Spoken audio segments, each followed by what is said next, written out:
This episode of Geek's Guide to the Galaxy is brought to you by an absolutely remarkable thing, the debut novel from vlogger, entrepreneur, and science communicator Hank Green.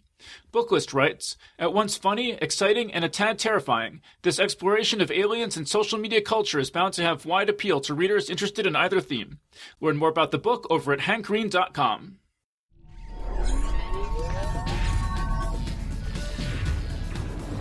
Wired.com presents The Geek's Guide to the Galaxy. And here is your host, David Barr Kirtley. Hello, and welcome to episode 327 of Geek's Guide to the Galaxy. Our guest today is Peter F. Hamilton. He's the author of over a dozen novels, including Pandora's Star, The Neutronium Alchemist, The Dreaming Void, and The Abyss Beyond Dreams, as well as the short story collections Manhattan in Reverse and A Second Chance at Eden. And we'll be speaking with him today about his latest book, Salvation, the first in an all-new space opera trilogy. And today's show is brought to you by an absolutely remarkable thing, the debut novel from Hank Green. And here's a description of the book. It says, April May is a recent art school graduate working long hours at a Manhattan-based startup. Coming home from work one day at 3 a.m., April stumbles across something extraordinary, a giant sculpture that looks like a 10-foot-tall transformer wearing a suit of samurai armor. Delighted, April and her friend Andy film a video with it, dubbing the sculpture Carl. The next day, April wakes up to a viral video and a new life. News quickly spreads that there are Carls in dozens of cities around the world, from Beijing to Buenos Aires, and April, as their first documentarian, finds herself at the center of an intense international media spotlight.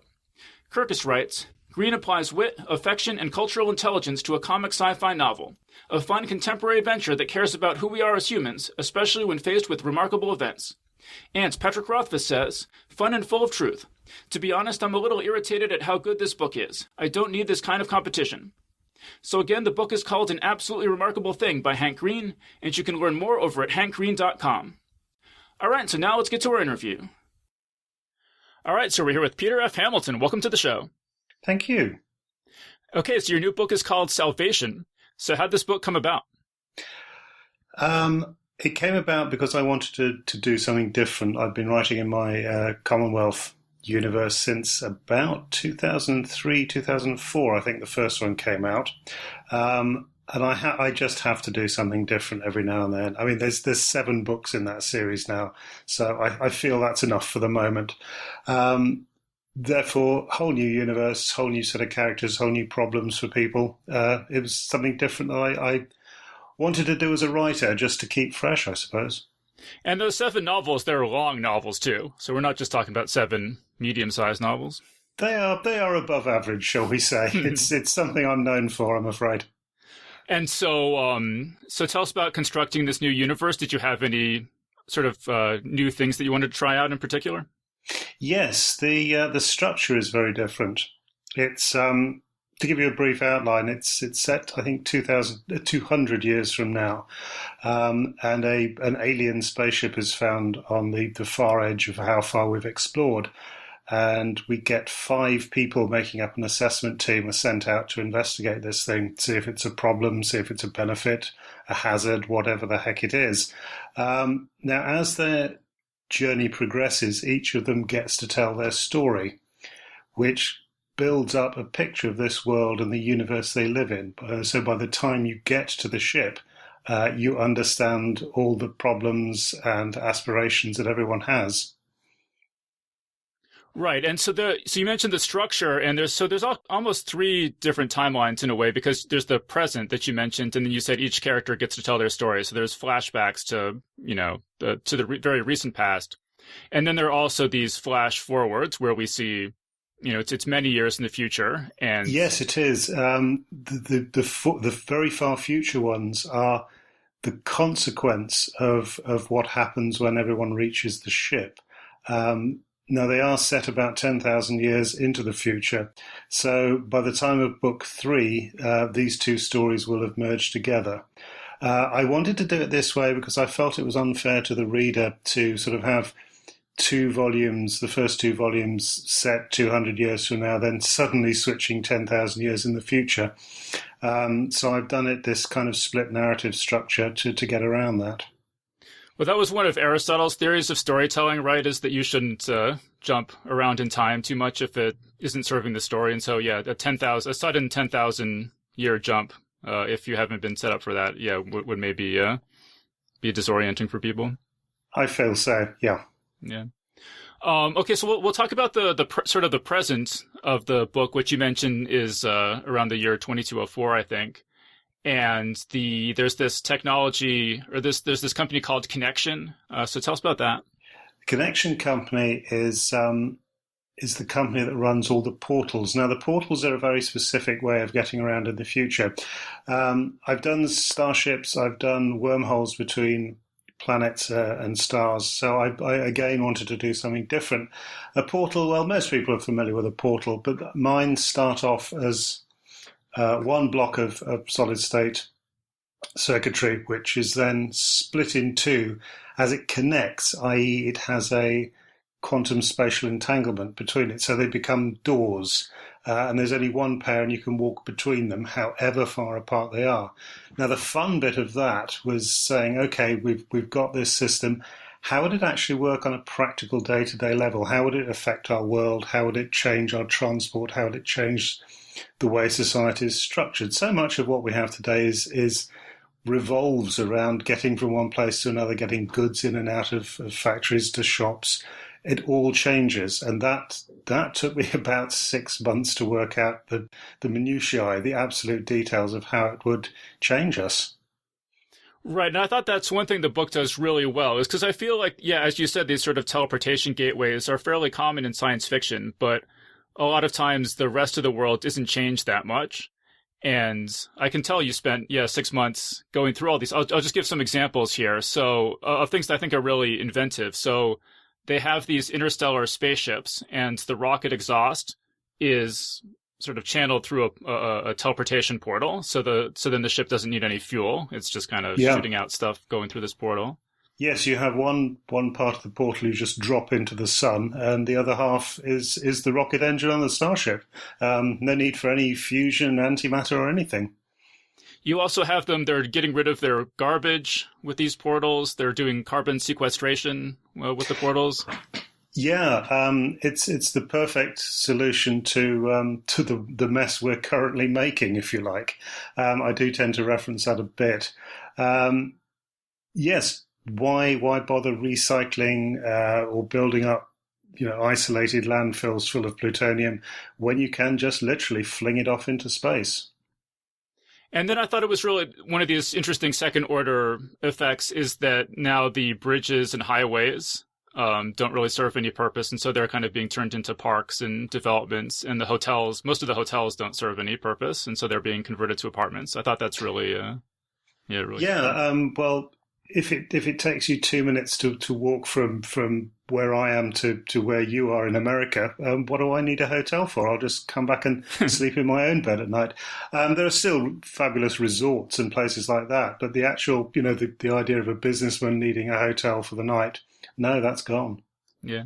Did you ever read Larry Niven had a series of stories set in this universe in which there were these cheap telephone teleporters? Yeah, they were.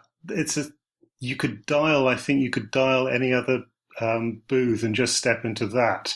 So mine is a little more rigid than his system was. But yes, I remember Larry Niven's systems very well. One of the things I always thought was so clever about that is that he foresees, as you do, some of these second order effects where he has this phenomenon where people will all of a sudden decide to all show up in one city and kind of trash the place and loot it, and then all just escape back through the teleportation booths. The flash mobs, yes. Yeah. I think his story about that started out with everyone suddenly wanted to go and see the phosphorescent sea, the waves breaking on a tropical shore, and they all fluoresce with the life in them. And I think that was the first one. You're testing my memory now. Yeah, it's been a while since I read them too, but yeah, that one story definitely sticks out in my mind, though. Yeah. And then in this future you have the currency is called the Watt dollar. Could you talk about that? Yes. Well, today we have the petrodollar, which is sort of an underlying currency around the world, and we've abandoned the gold standard long ago. Basically, the economy, if you take it down to the fundamentals, is all about energy and its usage and how much energy costs. And again, with this portal technology, you just drop one portal into the sun and put another one in what's called an MHD chamber, which basically extracts energy from very high temperature plasma. So you have very, very cheap energy, as much as you want, all the time, and it's never going to run out. Therefore, that then becomes the fundamental from which everything is measured from, which probably an economist would sneer at that, but to me it makes perfect sense. I mean, I'm not an economist, but my understanding is that when we went off the gold standard, then the money's, it's floating currency or something? It's not really, backed by anything material, but it's just sort of like everybody, there's this social convention that everyone agrees to treat it as if it, has value, and so therefore it does. Yes, I think, well, currencies are mainly backed by national treasuries at the moment, aren't they? Which again is the promise of future earnings from tax. It's all based on fairly insubstantial agreements, but this currency, which the watt dollar, cannot vary because the price is set by this energy producing system. Therefore, it's immutable, if you like. I mean, would you need teleportation gates in the sun to make that work, or could you just have a state that you can always turn in your dollar bills for electricity grid credits or something, and then that would be backing the currency? I suppose so. You're going into economics here, which I'm not an expert on. Yes, I would say so. I mean, the same thing will possibly happen if we ever develop fusion power. That will become a fundamental from which you can always rely on. Yeah. Okay, so then another interesting idea, because this future in 2204, there are also some dystopian elements to it. Sort of, not huge dystopian elements, but you talk about like there are renditions are going on, and yes. do you want to talk about that? Well, to you and me, this world 2204 would be fairly relaxed and easy. But as always, you've got a disparity of wealth, which always generates discontent. You also have the ability to almost terraform deserts, turn them back into parkland, into farms. Now, should we actually be doing that? It raises a huge moral question, and you always get extremists wanting to stop that kind of thing happening. So yes, there's still a lot of discontents, if you like, and inevitably some of them turn to violence. Now, how you deal with that in the future can also be changed if you're starting to expand out into the planets, into the galaxies. This provides you with perfect prisons, if you like. It's the humane solution to terrorism. It's just put them somewhere on a world where they can't escape and let them live together. So one of the things is that there's an interrogation, and the I forget if he's the FBI agent, says that if you want a public defender, you have to have insurance for it. I thought that was kind of interesting. Yeah, it's well, over here in the UK, we've got the socialised health service, but people are now starting to take out health insurance as well. For small things that you have to wait a long time for the National Health Service to provide. There's also the police are heavily stretched over here, so you might want to take out your own crime insurance in the future if things get worse and worse. They don't have the resources to deal with low-level crime, certainly. So, yeah, this seemed like a plausible way we might be going. It's not one I particularly hope we go down, but if it happens, then, yeah, the money guys will jump in and make their profit as always. I always just love those sorts of details in science fiction stories where this police officer is giving the Miranda is basically reading the part of the Miranda thing, but then instead of if you can't afford one will be provided for you by the state. It's you're on your own. You need some insurance there. Yeah, the state provides just the very basic minimum in this future because they're trying to encourage people to leave. not everyone. They're trying to encourage the people on welfare or on the dole over here. If they can get them to set up a homestead on a new planet, then, that's a little bit less tax money that they've got to be raised, which always makes politicians popular. It's a kind of vicious circle. Yeah. There's also something called the 28th Amendment. Ah, yes, for America. This is sort of predicting the rise of home printing to a degree that it's not yet at. I think we've had a few cases recently of people printing their own guns. But if you're going to print really good guns, you need certain levels of steel or metal. So do you have the right to do that at home? Is it part of the current amendment to the right to bear arms? So it's introduced as a prospective new amendment that they can't stop you from buying the metal to print a perfect gun, which I thought was a fairly logical conclusion. You say, in his opinion, the AFA, American Fabrication Alliance, made the NRA look like a bunch of pussies when it came to strong-arming Washington? Yeah. That's Alec, isn't it, who says that? He doesn't mince his words, does Alec? He's one of my favourite characters. I mean, does he express your view that this would not be a desirable situation, this American Fabrication Alliance? I don't know.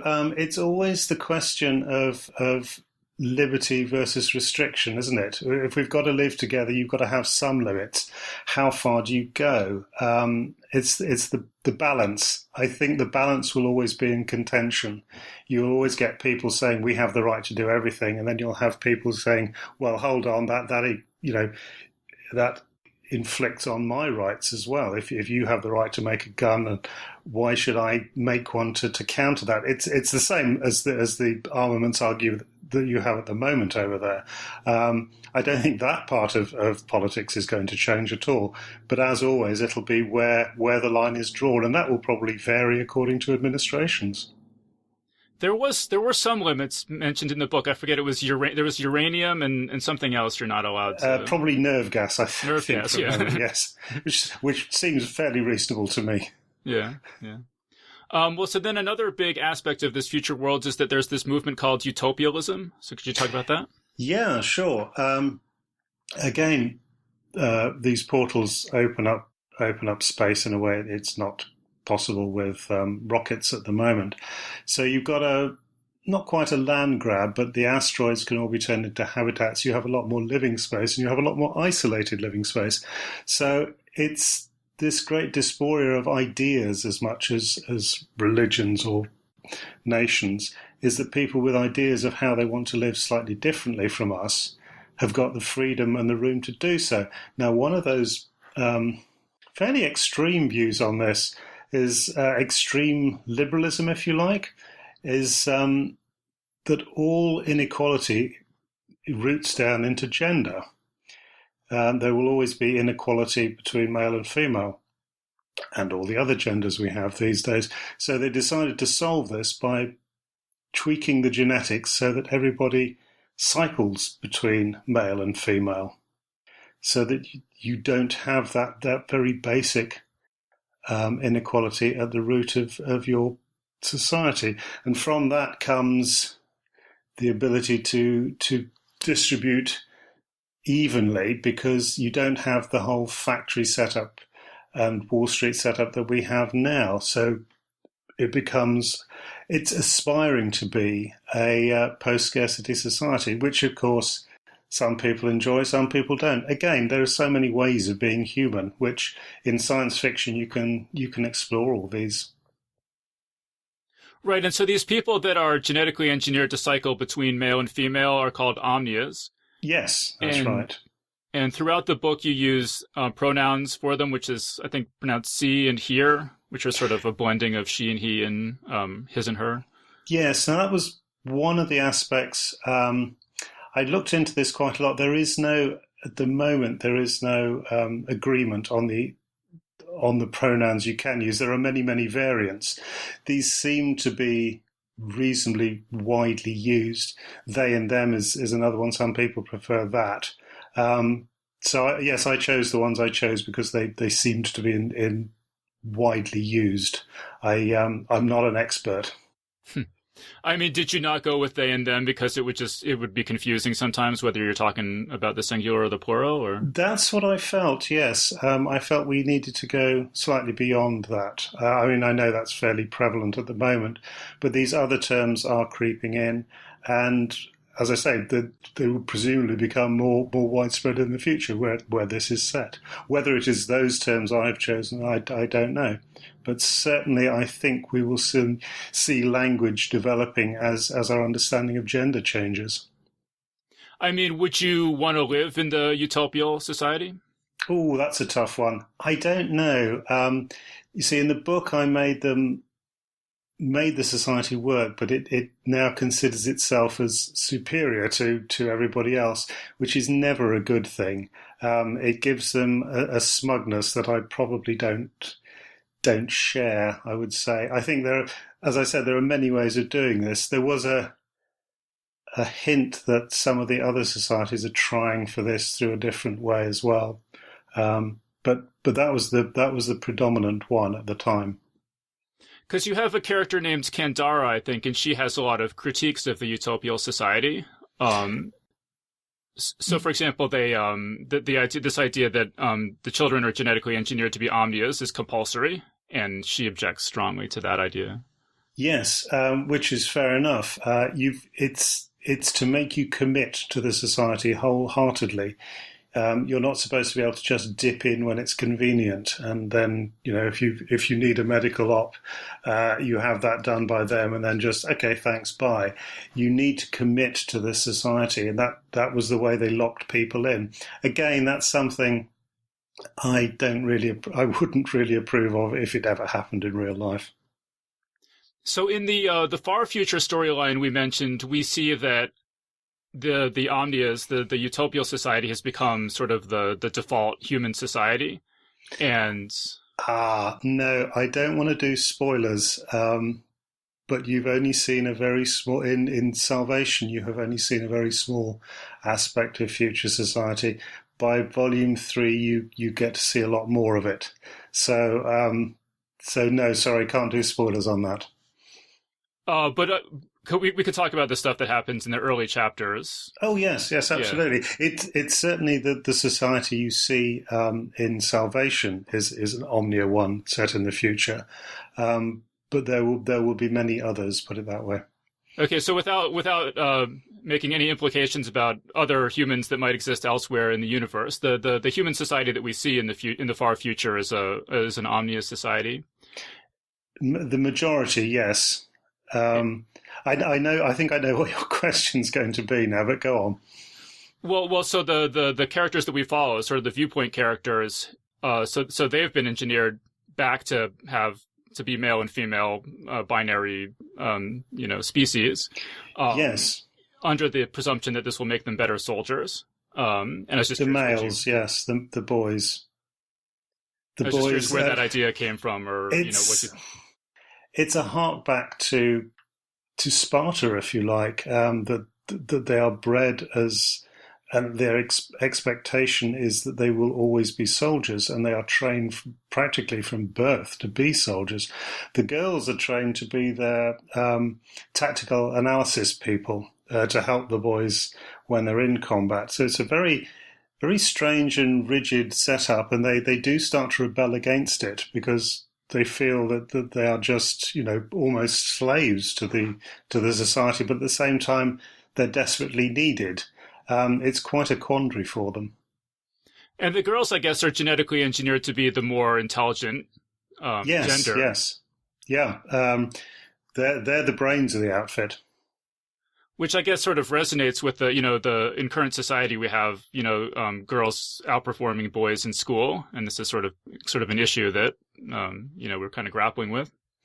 Yes, it was. It's. I didn't set it up quite as a parody of the current gender wars, if you like, but it certainly should resonate with people that people are being assigned roles whether they want them or not, and this will be a theme that's explored in the next couple of books. Mm-hmm. Okay, so getting back to the Omnius Society or Utopia'ls Society in the year 2204, you also mentioned that there's a wing or a faction that thinks that they need to do even more genetic engineering because since it's this post-scarcity society that everyone will just will fall into decadence, will just become lazy bums if their fundamental, greedy, selfish human nature isn't changed. Yes, absolutely. Our nature, if you like, has produced the world we live in today. If we ever do this thing and perfect methods of production, methods of food creation, what do we do all day long? And the way we're wired at the moment, I'm not sure we could take a lifetime of doing absolutely nothing. Therefore, we will have to adjust our outlook accordingly. Now, whether you can do this genetically or not, I don't know.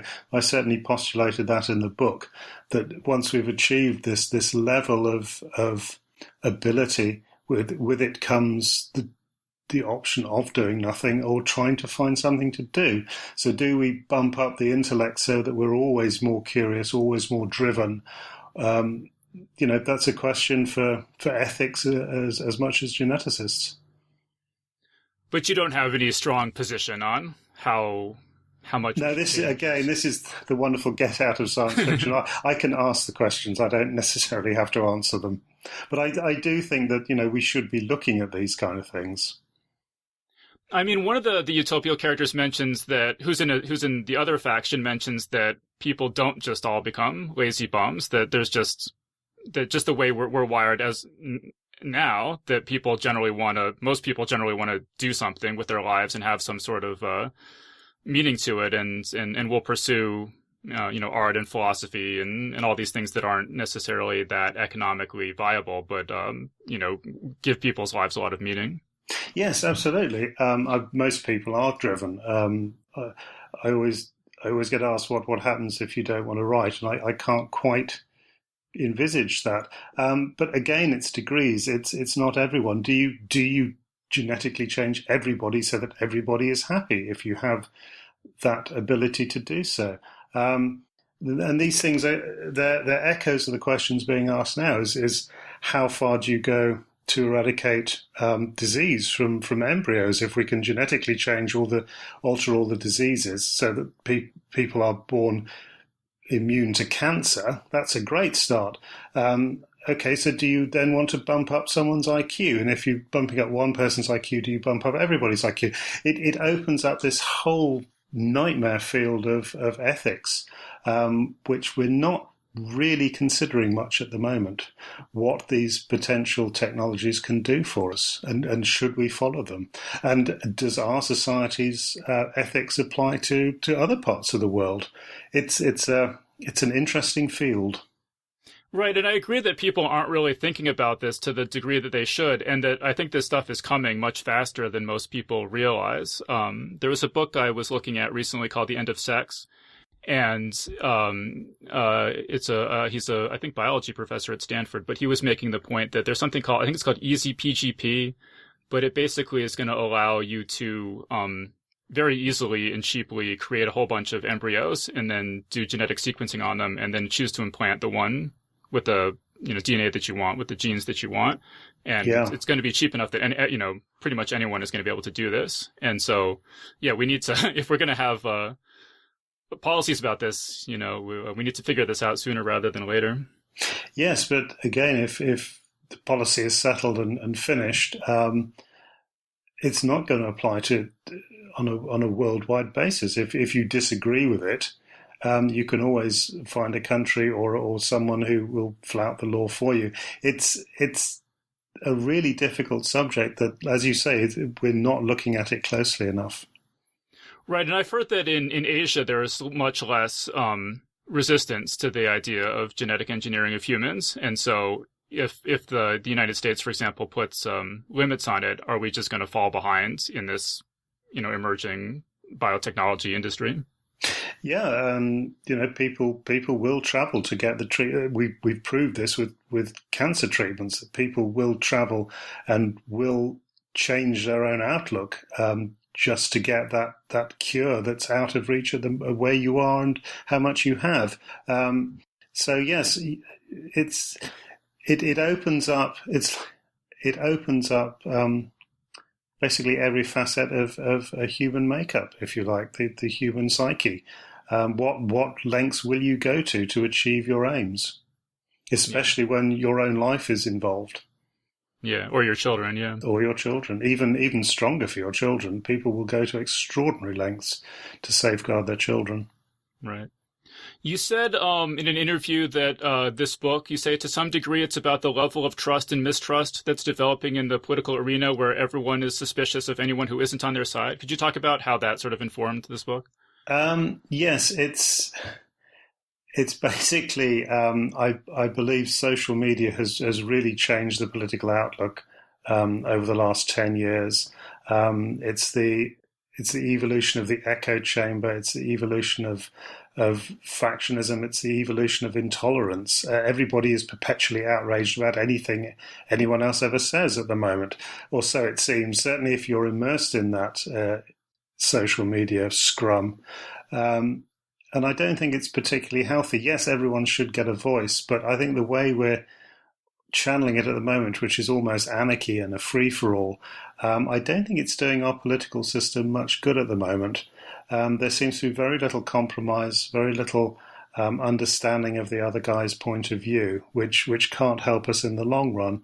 So the politics, not that they're hugely prominent in the book, but it certainly forms a background to the society of if this goes on, then the extremists will become more extreme, if you like, and people will not tolerate their neighbours the way they do at the moment, which I think is a terrible thing. So again, it's science fiction looking at possible developments and saying, well, if you carry on like this, then that is a possibility.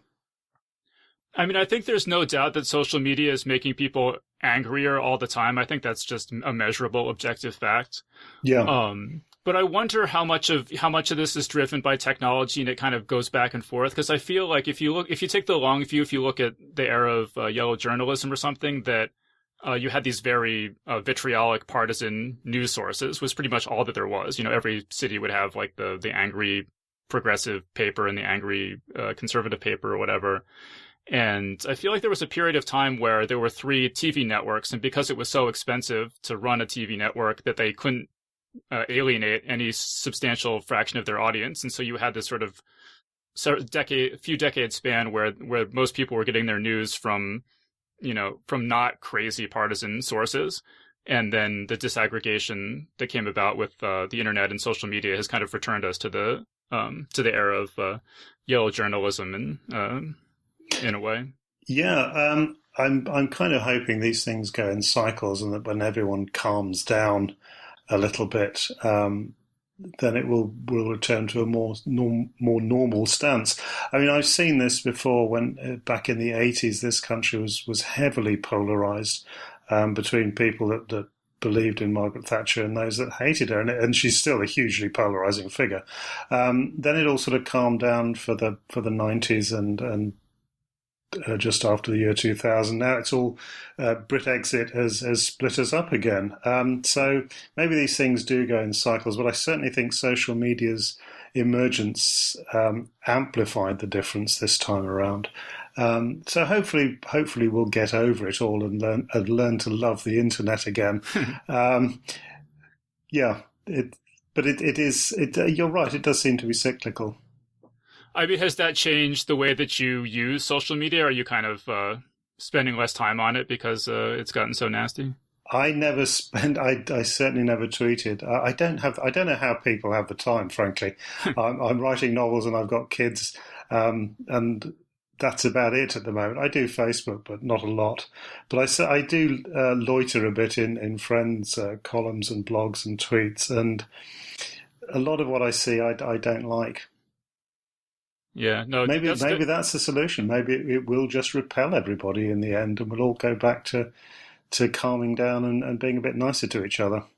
It's the anonymity of the keyboard is the problem. If you, everybody knows this, if you had to say to people's face what you say about them online, things would rapidly calm down. No, that's I think that's a wise policy to write books and focus on your family rather than fighting with people on the internet, especially people you don't even know. Yeah. I mean, whoever changed their opinion by something that was said on the internet? Very few. Now, from your voice, you sound like a very calm, centered person. So Thank you. I think it's been very salubrious staying away from Facebook. Yeah. I thought this was interesting. You say in the book that the Soviet Union assumed the aliens would all be communists. Could you talk about that? It was something I heard ages ago that applied in the Soviet era. I mean, it goes. This is almost back to echo chamber theory. That any advanced technology would have abandoned the capitalist ethic. Therefore, anybody clever enough to travel between the stars would be communist based. How true it is, I don't know. I think that was just part of the propaganda. I mean, the moon race, don't forget, wasn't a technological race. It was an ideological one. It was driven purely by ideology.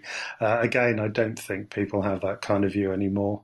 I don't think you can put human economic policies onto aliens. I don't think that applies at all. But you don't know exactly, like, if there was a particular Soviet figure who said that, or where exactly that comes from? No, I can't remember. I'm sure it's down there on the internet somewhere. But I do remember hearing it 10, 15 years ago and thought, I can use that one day. That's what writers do.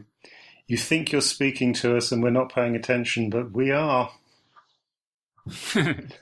I mean, it does seem like there's some level of truth to the idea that if we were to encounter aliens, they would have mastered the technology to cross interstellar spaces and therefore would probably be some degree of post-scarcity and would not be, put a lot of stock on, material wealth. And that seems like a fairly reasonable idea. Yes, I would contend that if you have the technology to travel between stars, you wouldn't have the kind of economic systems, capitalist or communist, that we have today, and it would be effectively post-scarcity. The nature of the aliens, just how alien they are in their thought processes, how that level of technology would be applied in their everyday society would be utterly fascinating. I really don't think we could compare it to anything we have. Mm-hmm. Do you want to talk about what is your process for dreaming up alien species? I tend to go back as far as I can. I'm determined that I would never have the guy in the rubber face mask type of alien. I think we're all long past that now. To me, it goes back to their biology, their evolutionary world, if you like, the kind of thing that evolution throws at them. From that would emerge, I try and make it completely different to anything humans would have every time. I just don't think what we have is applicable. I think we're too rooted in our biological nature, and I don't think we try and look past that often enough. So I think in Great North Road I have something that is just utterly inexplicable, and I never do try to explain it. It just exists, which was the Xanth. In this one, we do meet an alien species that has come to this solar system called the Utopia'ls, who seem to be quite like us and seem to have a goal that we can understand even if we don't really believe in it. We think what they're doing is quite bizarre. They're just traveling in this huge spaceship to the end of time. All they're interested in doing is just traveling and replenishing the spaceship every time they get to a new star system.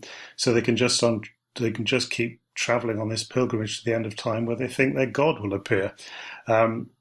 Now, however religious you are, I don't think humans are ever going to undertake anything like that. Well, it's interesting that the aliens are motivated by religion, because there's a view in some types of science fiction, like Star Trek, for example, that religion is sort of something that civilizations outgrow at a certain point. But you don't think that that's true? We've had an awful long time and we haven't done it yet. Some people, atheists or religion, we've got all sorts. Again, this goes back down to individuality, and stubbornness on some people's part. Faith provides a great amount of hope to a lot of people. I don't begrudge them that at all. Personally, I'm a bit of a skeptic, but I'm prepared to take some things on board. And again, this alien religion is all down to the kind of faith they have in themselves, which is different to ours. I mean, the way I sort of look at things is that religion has been around for a long time, but that for most of that time, 90% of the population was illiterate. And so we've only had a few hundred years where any significant number of people were illiterate. And then with the internet, there's just been this huge increase in information and people's ideas clashing. And I don't think that, looking at the last few millennia is necessarily going to tell us a whole lot about what's going to happen in the next few millennia in terms of how religions, persist or don't. Not at all. I mean, like you say, we have this wealth of information which is accessible to an awful lot of the human race, not everybody yet. And yet, in Western countries, we still have flat earthers. I mean, there's just no explaining some people.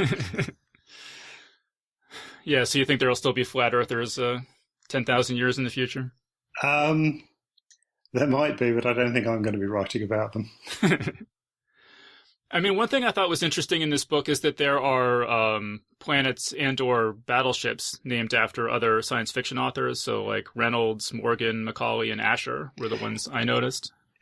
Yes, well spotted. I know these guys, so I gave them a name check. Relatively harmless ones. Guilty. But those are just Easter eggs, or do you think that science fiction writers will be so venerated in the future that people, in 10,000 years in the future, that people will be naming stuff after them? Now that's something I hadn't thought of. We could, yes, whether they'll treat us like gods and we will be the new religion. I very much doubt it. I mean, do you want to talk about your, how do you know those authors or? Actually, the ones you mentioned, we're all pretty much, we're within 10 years of each other in age range. We go to conventions a lot and sit up in the bar way too late. They're just nice guys that I mean, I know a lot more. I don't know how many are going to get name check in book 2 and book 3. But I think most of us kind of get along, and sometimes we collaborate and swap ideas. It's quite a nice little, I don't know if it's big enough to call it a society. It's a gathering. It's a nice little gathering to be in. We kind of share a lot of interests, so meeting up at conventions is always good fun. Could you give any examples of how you've collaborated or swapped ideas? I haven't actually collaborated for many years, and I did with Graham Joyce. Al Reynolds and Steve Baxter have just collaborated on expanding a old Arthur C. Clarke story. Al and I are always discussing whether we should write something together, be it a short story or a novel. We've swapped a few ideas around, and it's basically just a problem of scheduling that we've never got around to doing anything. I think you have to know the people you're collaborating with fairly well, and understand each other and share the same sense of humour, if you like. It's something that our genre seems to do more than any other, which is interesting. I'm not quite sure why that should be, but certainly it's something I'd consider doing with Al and possibly anyone else actually in that sort of group that I know. But Al and I will probably produce something together in the next 2 or 3 years. That sounds really cool, because the two of you go on book tours together, right? Yes, I've just done a few dates with Al and Steve Baxter this time round. It's based on the principle of 2 science fiction authors will bring in a bigger audience than one. And like I say, we know each other in the evening events. We can sort of bounce off each other when we do talks. Al lives about an hour from me, which is nice. We get to meet up very occasionally, a few times in the year. It's just a nice, these guys are my friends. Yeah. I wanted to ask you that...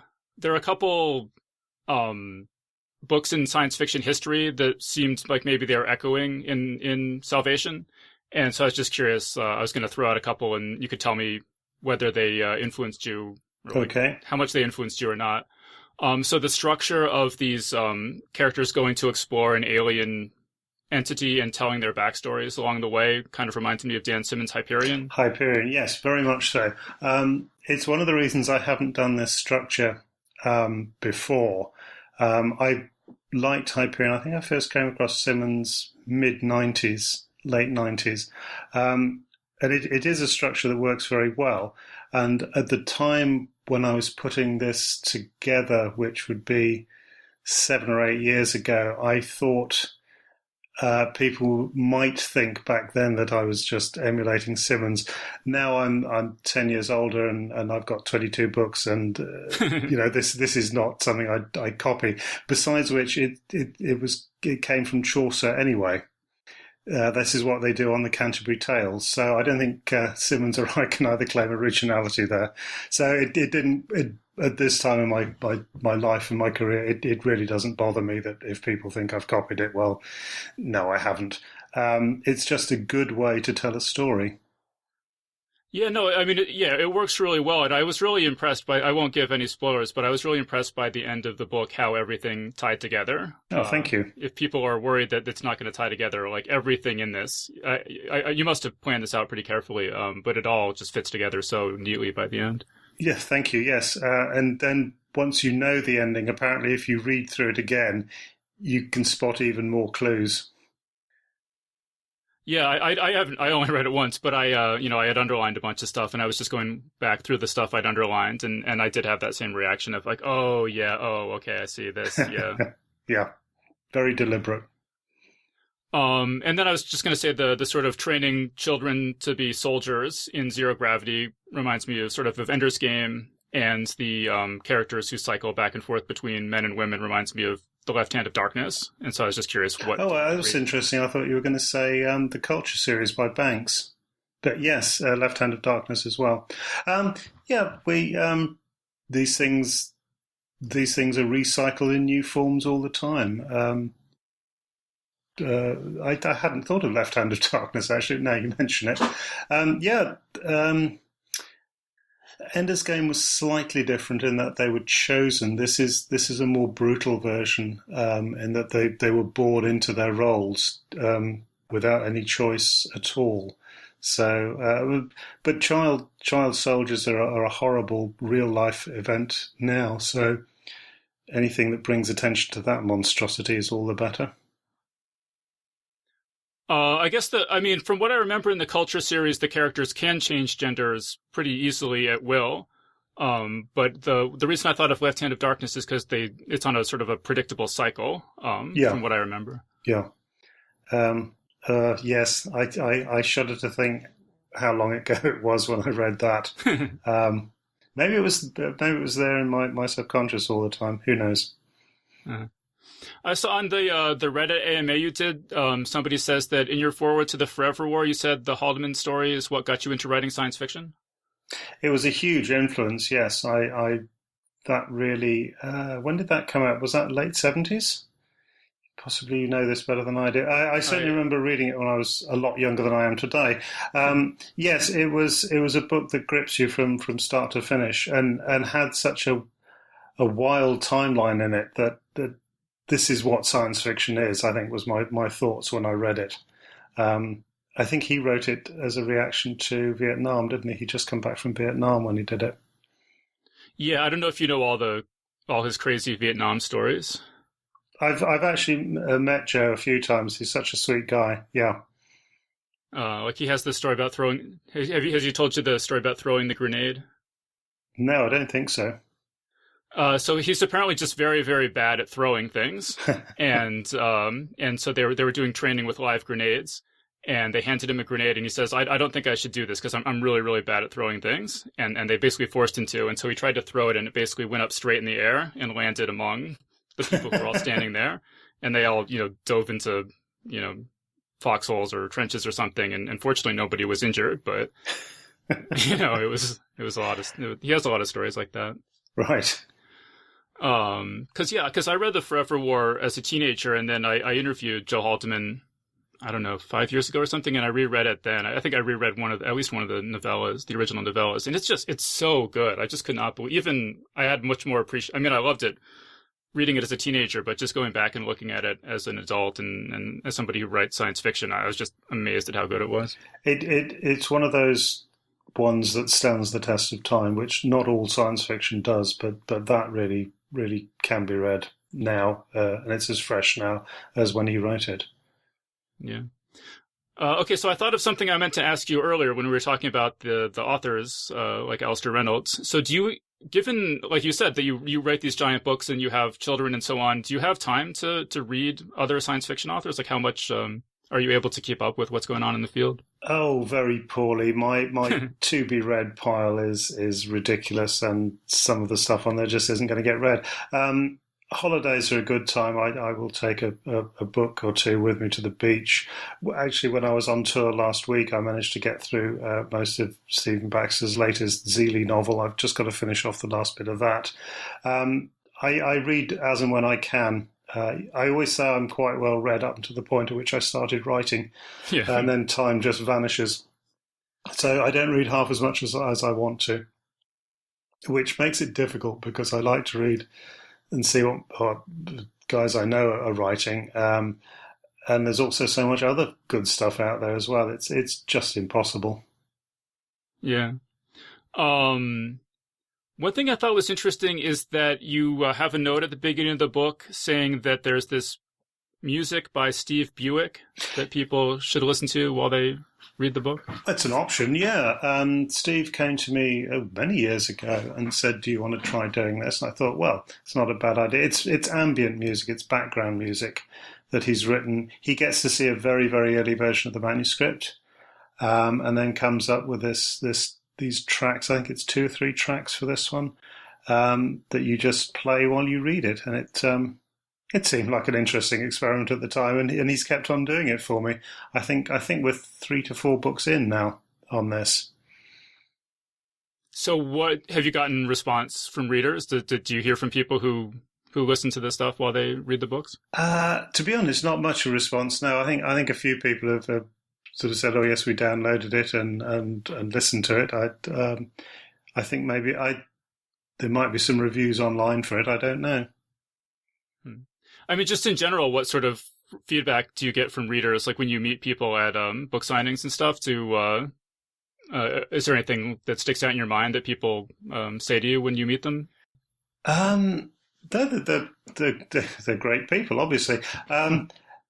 There's no specific thing. I often get asked a lot of when are you going back to this world and when are we going to re-see that character, which is always quite flattering, actually, that I've managed to create something they get that involved with that they're desperate to see more of.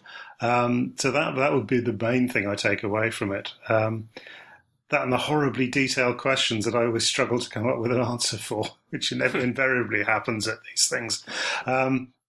So yeah, no, it's good fun to. It is a more personal level of feedback to hear what they're interested in and what they would like more of, because that's obviously something that worked. I mean, could you think of an example of like a hyper-specific question that you've been asked? Oh, everybody, every night on the tour I've just done, the question was, when are we going to hear more about Ozzy, who was a major character in the last series where I did the Commonwealth books. So for whatever reason, he seems to be a real favourite with people. I was sort of curious reading this book. There are a lot of futuristic weapons described. And I was just curious how you come up with those, or are there, I don't know, are there scientists who talk about futurist? It's like sort of like directed X-rays and all this kind of stuff. Where do those phrases come from? They're fairly common extrapolations of what we've got now.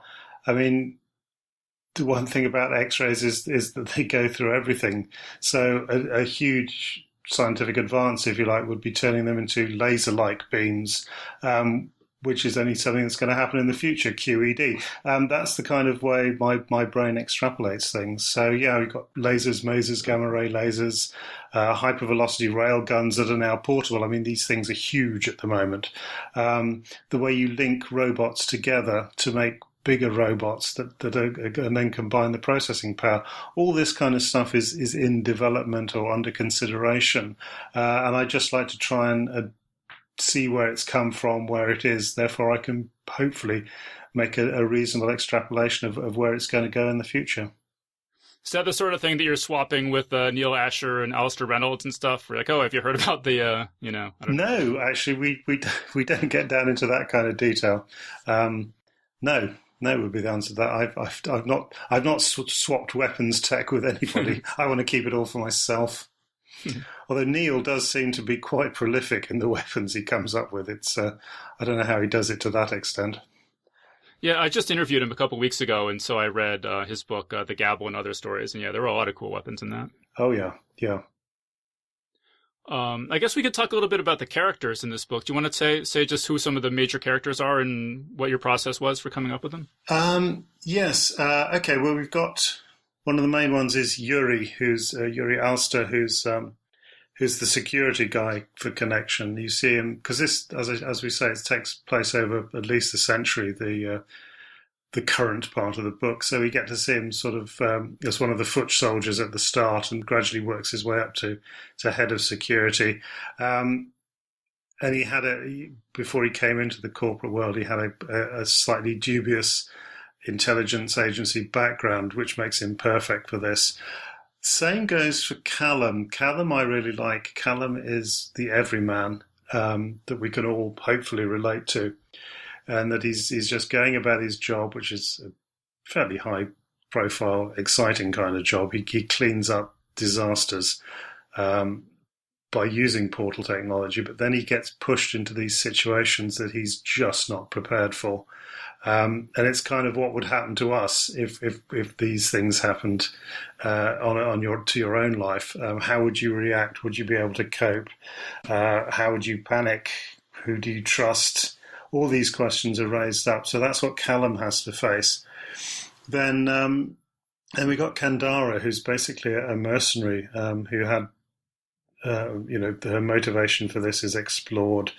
Why she does what she does, is what she's doing morally acceptable, what it is to her, but not to other people. So yes, those are the main ones, backed up by Jessica, of course, who's a bit of an enigma. She sort of alternates between our society and this Utopia'ls society, switching as it's convenient to her, which is kind of frowned on by both sides, really. Always trying to find the right thing to do. So they're basically a bunch of everyman people that, as I say, hopefully they will carry you through the story. I mean, would it be correct to say that you built the world first, and then you're like, okay, I need a representative of Connection, I need a representative of the Utopia'ls and the FBI and the industry and so on? Is that kind of how you came up with the cast initially? I always say the characters grow out of the world, and the world grows out of the plot. It's not in a specific sequence, a 1, 2, 3 sequence. These things tend to overlap each other. So I will. If I'm generating the world, I will see the kind of jobs that are in it, like Callum's, for instance, and then I will see, that would fit quite nicely into this part of the plot, and he could do this, this, and this. So it's a more organic process than a linear one, I would say. I guess I'm sort of curious. I haven't read the Commonwealth series. Could you talk about how this is different from that, and how many how many different futures, sort of plausible futures, could you dream up? The Commonwealth series started because I wanted to do the old classic, the alien invasion story. I wanted to do it with a modern view on it, which is what started that off. And again, you have to come up with the motivation for this. Why would an alien species ever make all the effort of crossing the stars to invade a planet that has creatures it's just not compatible with and can't use the planet to live on? So that was the original motivation behind this, of just seeing how people who are not used to extremes suddenly have to find themselves defending themselves. And it also raised the ethics question at the end, is it justifiable to genocide your opposition if they're about to do it to you. Could you really do that? Would you be aiming for that as a human being? Could you live with doing that? So there's all those sort of questions fed into it as well.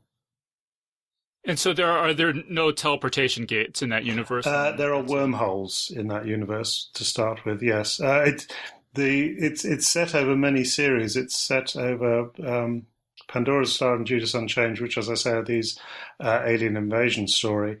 Then I did the Void series, which deals with the center of the universe. The black hole at the middle is actually something more than the black hole.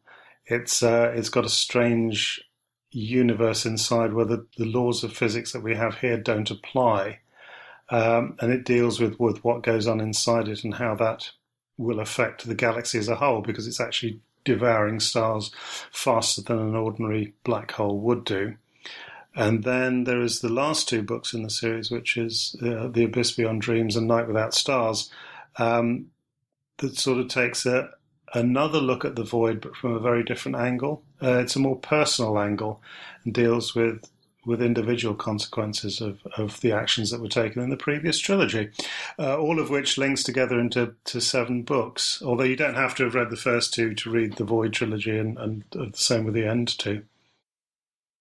Well, if I haven't said it yet, I really enjoyed Salvation, and I would definitely be looking forward to reading more books. So I'll have time to check those out at some point. But there are 2 more books in this series coming, right? Do you want to talk about those? Yes, this is a trilogy. The second book, Salvation Lost, which I'm about 20 pages from the end of. I am writing it if my editors are listening. And then after that will come part 3, which is the Saints of Salvation, which will, I promise my readers, that will tie up the story. It's not going to be suddenly book 4 and 5. It is a 3-book series. Well, yeah. So I strongly recommend Salvation. It ends with a real bang, and I really, really enjoyed that. Peter, are there any other any other thoughts you had, or any other projects you want to mention, or anything? No, I write in a linear fashion. I'm just going to be focused on book 3 now for the next year. After that, I've got a few ideas I already have. I don't quite know how they're going to play out, but for the moment, I'm just concentrating on finishing the Salvation trilogy. All right, well, I'll let you go so you can write the last 20 pages of Salvation Lost. And I just want to thank you so much for taking the time to talk with me today. No, it's been a great talk. Thank you. And that was our interview. So big thanks again to Peter F. Hamilton for joining us on the show.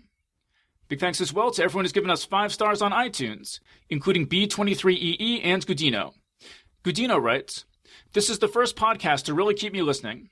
I'm working my way through the entire episode catalog, currently on episode 177, and I'm not skipping one. Always full of great dialogue, poignant insights, interesting guests, and engaging topics. Will not stop listening as long as it keeps being produced." So big thanks again to Gudino for that great review. Special thanks as well to David Clausen, who just signed up this week to support us on Patreon. Geek's Guide to the Galaxy is made possible thanks to support from listeners like you. So if you enjoy the show and want it to continue, please sign up to give us $1 or $2 per episode over at patreon.com/geeks. And if you'd rather make a one-time contribution, you can do that via check or PayPal over at geeksguideshow.com/crowdfunding. And so I want to give a special thank you to Robert Collier, who just made a very generous contribution to the show via PayPal.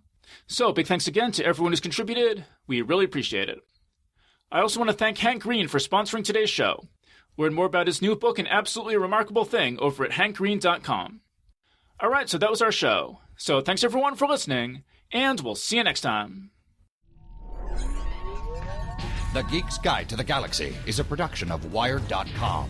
For more information about the show, visit geeksguideshow.com. To learn more about your host, visit davidbarrkirtley.com. Music and voiceover produced by yours truly, Jack Kincaid. If you enjoyed this program, tell your friends. If you didn't enjoy it, tell no one. Thank you for listening.